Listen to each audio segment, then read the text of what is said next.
ने शिफा जो थी वो आखिरकार मेरे डोर स्टेप तक पहुँचाई। जब मैं हर जगह से हार गया, होम्योपैथी, पीर साहिबान, उलमा, दम, दरूद, बरूद, तावीज़, ये सब भी चल गया क्योंकि एलोपैथी तो मेरे आगे हाथ जोड़ के खड़ी थी। मैं एलोपैथी के खुद हाईएस्ट फील्ड पे एक्सेल कर रहा था और वहाँ भी मुझे पता था मेरे पास मेरे मसले का हल नहीं है। साइंस तो मुझे कह रही थी कि अब तुम मर जाओ, तुमने तो मरना ही है। लेकिन मेरे अल्लाह ने उस वक्त एक जूनियर डॉक्टर, लेडी डॉक्टर थी, जिन्होंने मेरे सामने एक पेशेंट को, जिसके पेरेंट्स को हम कन्विंस कर रहे थे, उसके फादर को, कि तुम ब्लड तो ला के दो ना, ये ब्लड वॉमिट कर रहा है। 35 ईयर्स ओल्ड मेल था और मैं भी 35 ही था उस वक्त। और उसके बाप ने जिस तरह कहा कि मरता तो मर जाए, मेरे पास पैसे नहीं है।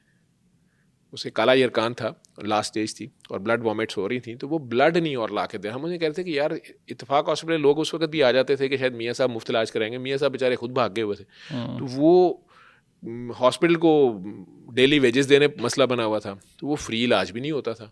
जिन लोगों को पहले कोई आदत थी, ये मियाँ शरीफ साहब फ्री इलाज कुछ लोगों का करते थे, वो अब जाने का नाम भी नहीं लेते थे। और पेशेंट जो है उसके ऊपर ब्लड भी लाने पे वो तैयार नहीं कि ब्लड भी आप खुद ही अरेंज करें, तो वो तो हॉस्पिटल नहीं कर सकता था। तो मैं बीइंग रजिस्ट्रार अपने जूनियर डॉक्टर के कहने पे उसे कन्विंस कर रहा था। जब उस बंदे ने इस तरह कहा, तो वो लेडी डॉक्टर खड़ी थी, डॉक्टर मेमूना सुल्तान, उन्होंने एकदम आगे होकर वो पानी उसी के साइड पे जिस आगे उस पानी पड़ा है, मुझे याद है नेस्ले की बॉटल पड़ी थी, तो उसको उसके ग्लास में डाल के कहते कि भाई आप परेशान हो। पेशेंट जो था वो भी अपने बाप को देख रहा है, बाप कह रहा है मरता तो मर जाएगा आईसीयू के अंदर ना।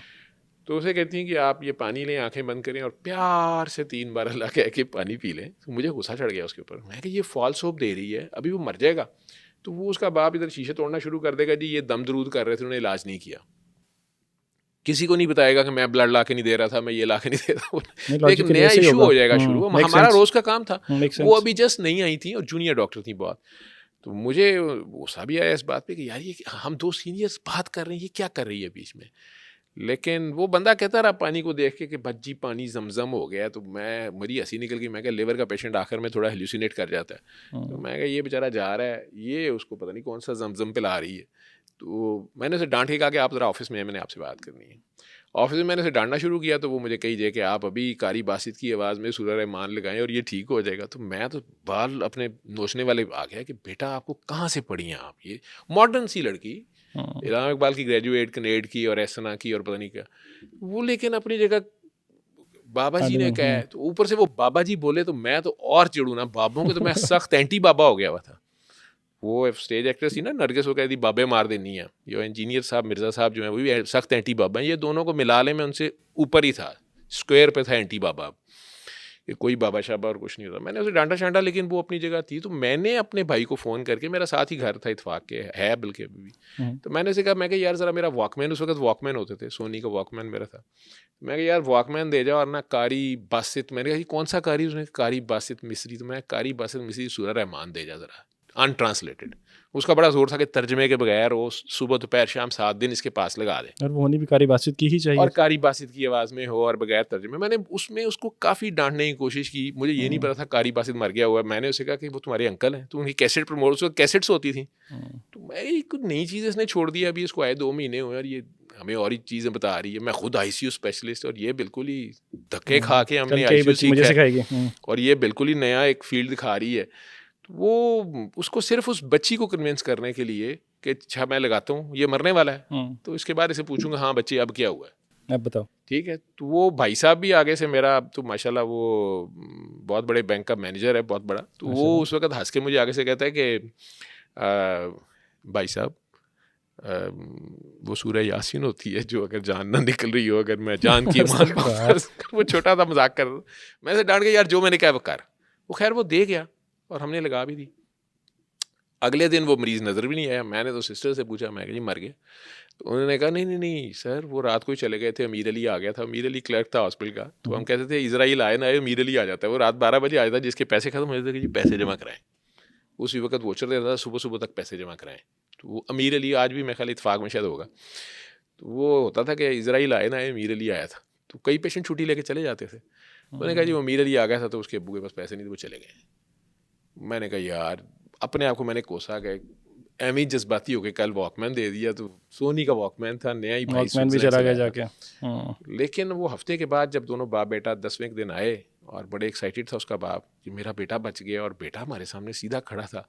अच्छा। और उसने कहा मुझे भूख लगना शुरू हो गई है और सारा कुछ, तो हम स्केप्टिकल थे।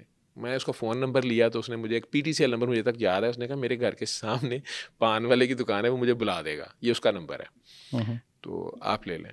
मैंने ICU में सूरह रहमान लगानी शुरू कर दी, खुद नहीं सुनी, ना अपने लिए सोचा। नहीं, उसी दिन के अगले दिन से सूरह रहमान लगानी शुरू कर दी? उस जिस दिन वो बंदा आके देख गया ना, तो मैंने वो लगानी शुरू कर दी। हमने वॉकमैन अरेंज किए, उस वक्त 600 रुपये का चाइना का वॉकमैन मिल जाता था हाल रोड से। ठीक है। तो मैंने हाल रोड से वॉकमैन अरेंज किए, सिर्फ उन डॉक्टर साहिबा के साथ जिद पड़ गई, वो मरीज तो बचा है लेकिन बाकी तो नहीं बच सकते। अच्छा, आपको लग रहा था कि ये बाय चांस मतलब वन इन कैसे वो एक तो हो जाता है ना, 2+2 प्लेसिबो इफेक्ट आ गया। 2+2 होता नहीं है, ठीक उसका है। नंबर लेने का मकसद भी यही था कि अच्छा देखता हूँ कितने दिन जिंदा रहता है। ठीक है, तभी तक यानी आप पक्के हैं कि नहीं ये हो नहीं सकता? नहीं, सारी बात है यार, मेडिकल साइंस मेरी सारी तारीख, मेरा एक्सपीरियंस। यार हमने रातों को जाग के जिस तरह इम्तिहान पास किया, हम डॉक्टर बने और लोगों को दवाइयों के नाम रट के और डोजें याद करके जिस तरह बताया। एक बंदा आया और कहता जी सूरह रहमान लो मरीज ठीक हो जाएगा, तो इतनी आसानी से हमारी सारी मार्केट डाउन हो रही थी। ऐसे कैसे? ठीक है ना, ये भी समझ लेना। समझ गया मैं। और वैसे भी वो लॉजिक, हम लॉजिक के लोग होते हैं ना, अक्ल और लॉजिक, तो उसमें कैसे हाउ कम बात नहीं समझ आ रही थी। और फिर वो पेशेंट्स को हमने लगाना शुरू कर दिया। आगे से पेशेंट भी हमारे अपने मुल्क के थे, तो वॉकमैन ही गायब हो जाना, मरीज ने जाते जाते वो भी अब्बे का समझ के ले जाना। जाती है वो हमने पाकिस्तान जिंदाबाद, लेकिन कोई बात नहीं, चले मासूम लोग हैं। कैसेट्स हम रखते थे, TD के कैसेट्स, वो डिसेंट मेडिकल स्टोर वालों को भी पता है ये कि वो मैं कैसेट्स उनके पास रखवाता था। कई बार जो भी ICU में नया पेशेंट आता था तो वो सिस्टर्स उन्हें मेडिसिन लिख के ना साथ वो नीचे भेजती थी।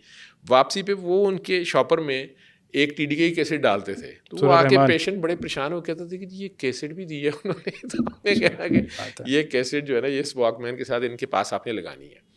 उसमें फिर इस्लाम भी मैंने सीखना शुरू किया। कई लोग गुस्सा खा गए, उन्होंने कहा कि आप देवबंदी हैं, बरेलवी हैं, वाबी हैं, सुन्नी हैं, शिया हैं। मैं तो परेशान हो गया कि मैं तो डॉक्टर ही हूँ, तो नाम सुने भी नहीं थे यार। ये नाम मैं तो लिबरल था मेडिकल साइंसेस का, नहीं सुना था, मुझे नहीं पता था। मैंने फिर वो पढ़ने शढ़ने शुरू किए।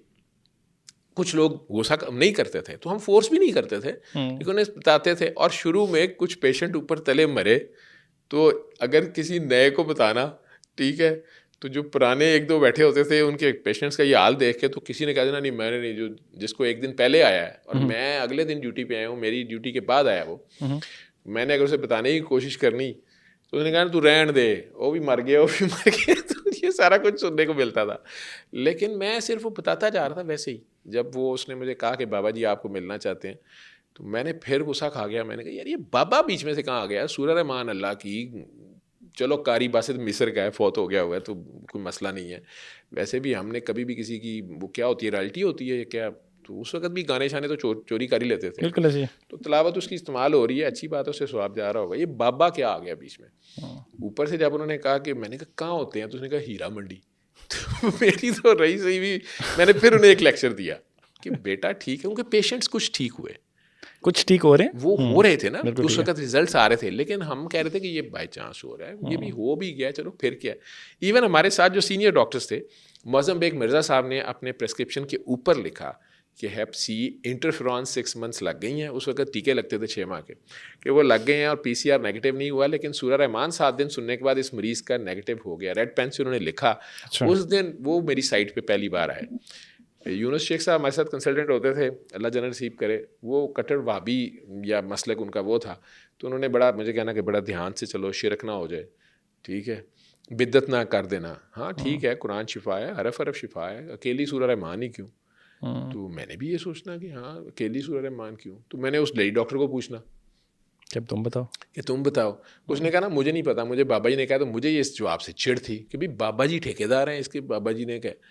तो वो 3-4 बार कारी बासिती क्यों, सुननी क्यों है, पढ़ क्यों ना ले, कई मरीज आगे से बहस कर लेते थे। हाँ, ठीक है, बिल्कुल ऐसे। और ये वही सवाल मैंने शुरू में भी किया था कि कारी बासित ही स्पेसिफिकली क्यों। हाँ। और फिर ये कि जी सुन्नी क्यों है, पढ़े क्यों ना, मैं खुद हाफिज हूँ, कई पेशेंट्स ने ये कहना।